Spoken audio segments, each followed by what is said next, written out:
অভিধানে মায়া সবাই মনে মনে বলছে বড্ড জটিল জিনিস,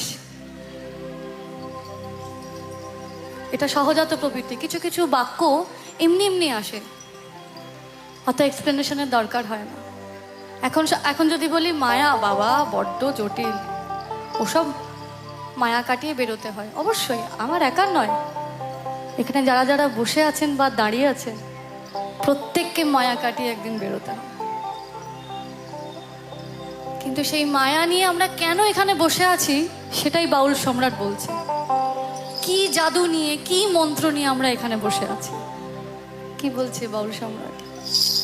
বন্দে মায়া লাগাইছে ফিরিতে শিখাইছে, বন্দে মায়া লাগাইছে ফিরিতে শিখাইছে, দেওয়ানা বানাইছে। কি জাদু করিয়া বন্দে মায়া লাগাইছে,